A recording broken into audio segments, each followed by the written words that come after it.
Hey, friends and revolutionaries.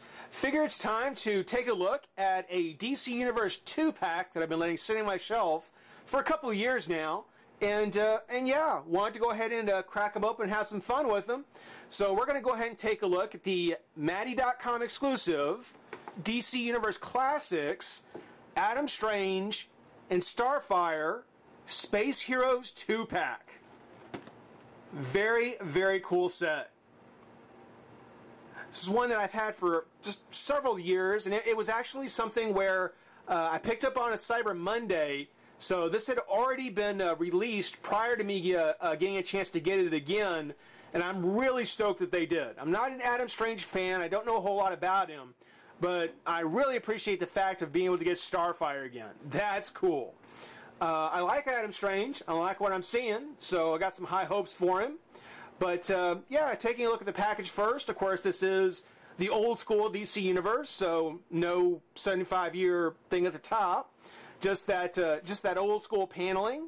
In this case, the one with Batman, Red Tornado, and Etrigan, along with Penguin and Orion. So going all the way back to Series 1, Series 2, Series 1. Old school stuff. Old school DC Universe classics. On the back, they've got the pictures of the figures. Of course, here we have Starfire. And as I said, Adam Strange. Both of which are looking really good. Matty.com logo. And on the write-up for Adam Strange it says, archaeologist Adam Strange was transported to the distant planet of Ran by a random communication beam from outer space. Because communication beams can do that. Adam soon became the official hero of Ran, the planet's protector against strange menaces. Adam Strange, protector of strange menaces. Has a ring to it. Though without powers, frequently outnumbered, and almost always outgunned, Adam's cleverness and innovation have allowed him to overcome every menace and gain a reputation as the thinking man's hero. I wonder if he's ever teamed up with Batman.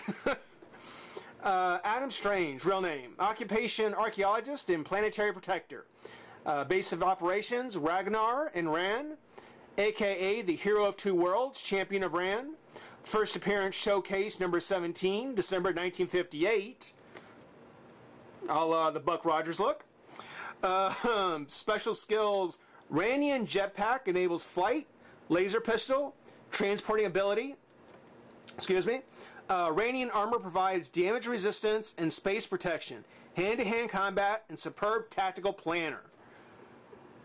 You know, I don't know if they've ever just done a story where it's like, well, he's from Earth, he's on an alien world, he has special powers.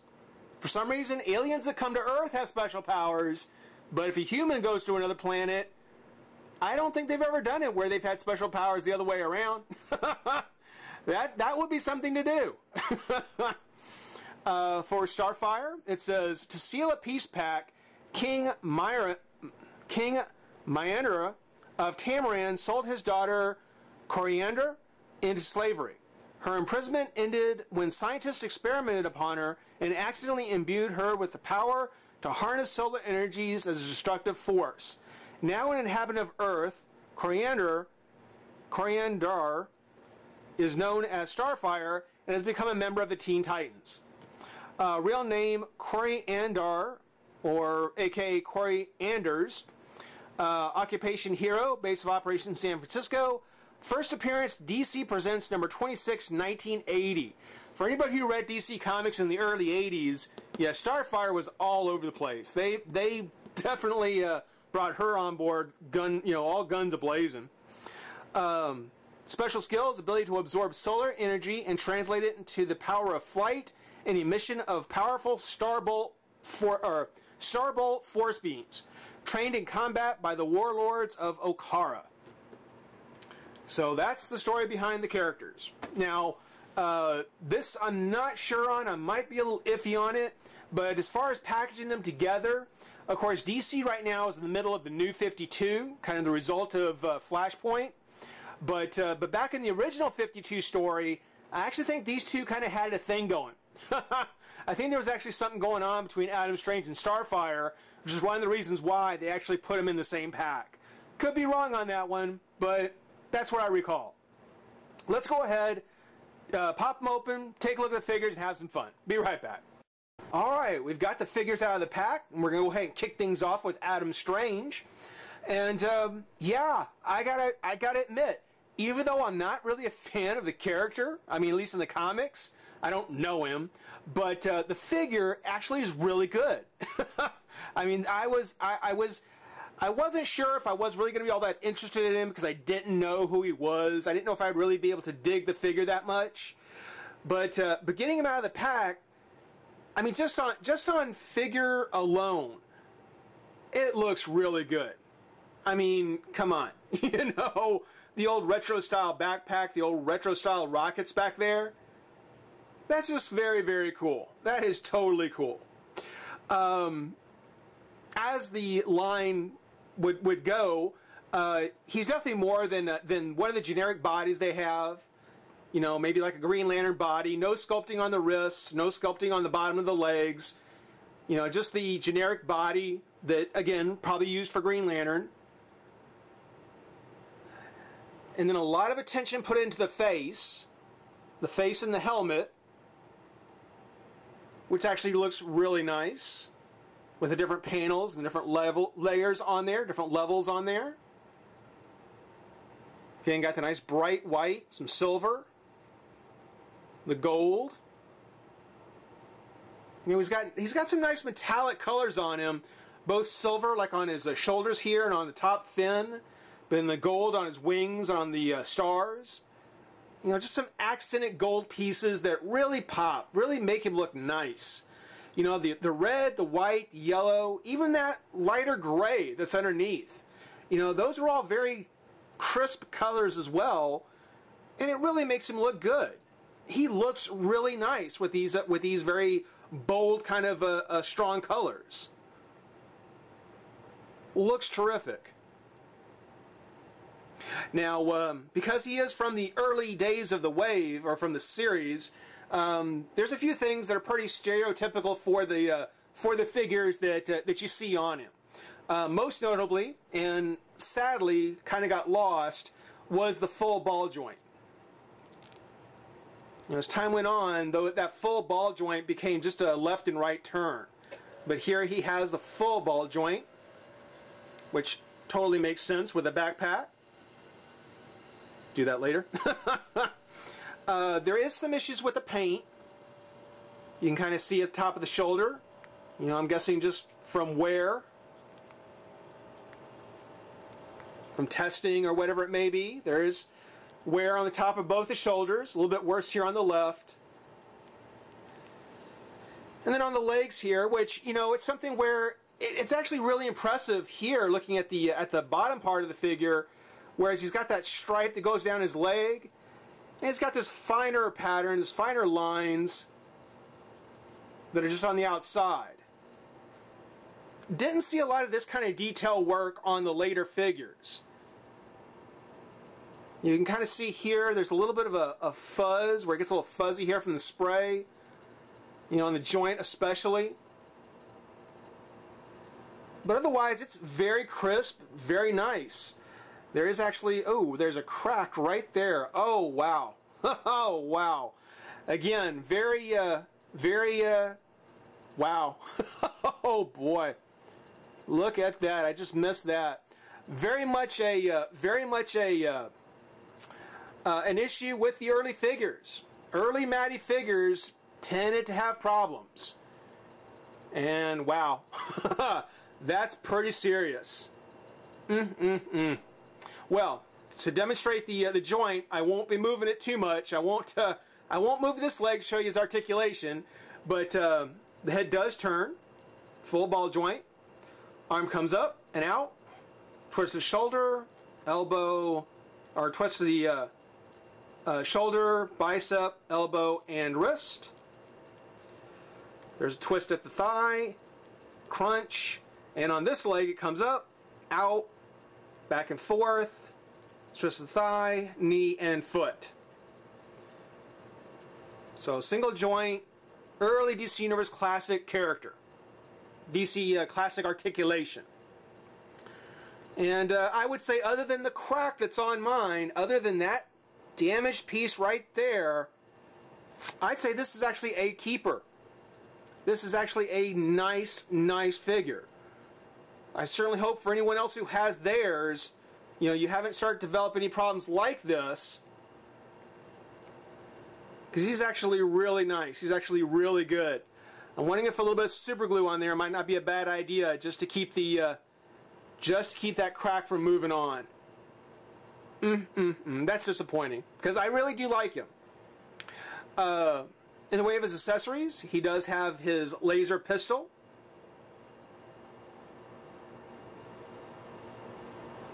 No paint, just nicely sculpted. It doesn't fit in this hand real well without the rubber band. It does fit here.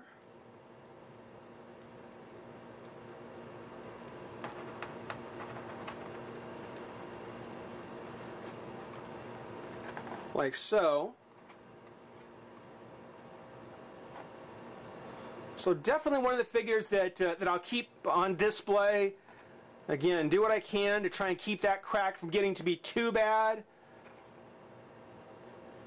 But again, hopefully that's just something on mine. You know, if you happen to get a chance to pick him up, I do recommend it. Even if you're not a fan of the character like me, it's still going to be a figure you're going to appreciate. He looks fantastic. Let's go ahead, take a moment, get a look at Starfire, see how she turned out. Be right back. Alright, so moving on to the Tanimuranian Titan, Starfire. Did look her over beforehand, closer, and did notice something that might be a little bit of a concern, but we'll get to it. Overall, what we're working with here is, well, an early DC Universe female figure. This is prior to the Wonder Woman body. So what we're basically getting is, we're getting a Starfire head, which is by far, being that this was one of the early ones, I'd say Starfire's sculpt, her face sculpt, well, the whole head, the hair, the paint on the hair, the sculpt on it, without a doubt, this is probably my favorite of the DC Universe Classic female faces, female heads. This turned out fantastic. There's no big smile that always ruins the face. And her eyes are painted just a kind of neon green color, so they're not shown kind of staring up into her skull, which again was a major issue with the look on the female faces. They'd always be staring up into, you know, up here to who knows where. Focus. There you go. They'd always be staring up here to who knows where, or they'd have a huge smile on their face and it would just stretch it so bad that it just ruined the look. Starfire, though, beautiful face. Beautiful face, love the eyes, the lashes. Fantastic. They picked a nice happy medium on the hair as well. Of course, you know, Starfire is always shown with that trail of flame coming off the back of her head. And here they definitely gave her a nice long mane of hair, but not so long that it looked ridiculous, or too short that it would kind of lose the look. So I think they found just the perfect balance with Starfire. This is undoubtedly, again, what sells the figure to me. Moving on to the body, and again, because this is an early DC Universe female body, you know, we're basically working with a Supergirl, Batgirl, Harley Quinn, you know, that particular mold. And it works, but only to a certain limit, only to a certain extent. The collar, an originally sculpted collar for Starfire. Nice to see they put that on there. They did go through and resculpt a new set of forearms with the little jewel nubs on there. You know, they didn't take the easy way out and just paint it. They actually gave her new forearms. She still has the very spindly arms, though they seem to be working pretty well, you know, so far. She's got, they sculpted in the armband on the one side. So they definitely went through to try and make it, you know, how should we say, iconically Starfire. They did get a little lazy on the body though, because when you look at her, yeah, I mean the color is right. She's wearing her kind of a sparkly purple bikini, but it is just painted on, and it's kind of. Well, I know I'm probably going to catch heat for saying this, but I'm going to say it anyway. The detail on her top part of her chest, for being just this much exposed part of her body, the sculpting, and I'm not going to come around and say, you know what I'm talking about. You know, when you look at the top of her chest, the sculpting around that top of the chest doesn't really convey the idea that this is just part of the costume and the rest is just her body. The top part of her torso here, it doesn't have enough definition, if you will, to sell it. You know, it just seems very, very sculpted over. Because on any other female figure, this would be a bodysuit. You know, it wouldn't have this much of herself exposed. You know, if they had sculpted the lines here, actually sculpted that in there, made it just slightly raised, it would have helped. But being that it's painted on and there's so little definition around here, I don't know, it just looks a little strange. It may not look that bad on camera, but in person it is just, I don't know. it just sort of stands out to me. I didn't quite put my finger on it until somebody pointed it out to me, and I realized that's what it was. So, again, I'm not going to come out and say it. I'm sure I'm going to catch heat for bringing it up, but if you're really paying attention, you know, a DC Direct figure, if DC Direct had been doing it, yeah, it would have been much different. Totally different situation. Being that Maddie was using a pre-existing female body that comes in a bodysuit, yeah, this much exposed skin just wasn't going to have the kind of definition. Now, they did go ahead and give her kind of the jewel there, which is sort of pegged in, which again is a nice little touch. The boots, you know, nothing on the legs to show actual sculpting. The boots are just painted on, which is fine. You know, that I can accept. You know, painted on boots, no problem. It does look at the top of the thigh is pulling apart a little bit, or it's not quite snapped together well. It's not cracked like it is on Adam Strange, but it is a little bit concerning after seeing what happened to his. It's just that crack right there. So I won't be twisting the thigh too much on this. Her hair does come away from her body. So just like with Stephen Strange, she does have Adam Strange. She does have a full ball-jointed head. Arms do come up and out. Twisted shoulder, bicep, elbow, and wrist. Again, very spindly arms, so you may want to be cautious with yours.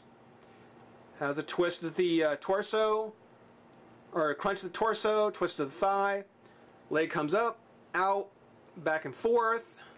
Twist of the thigh, knee, and foot.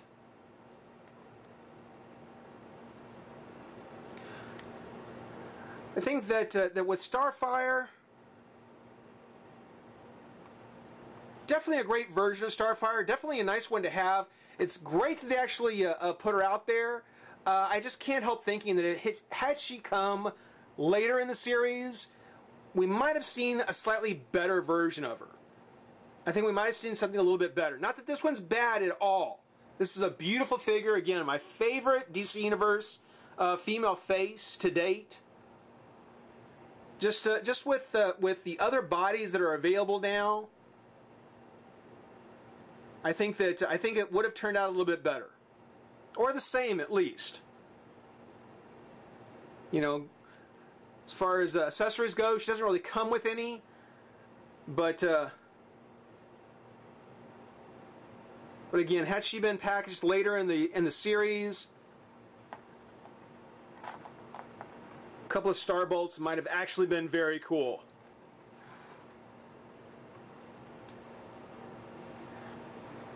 Now I've got Raven. I'm missing Kid Flash, Cyborg, and what, Aqualad? I think he was out there. I'm missing some of the other Titans. Hopefully I'll be able to catch up. I do have Raven, Superboy, who else? Robin, Changeling. But Starfire's gonna be a nice addition.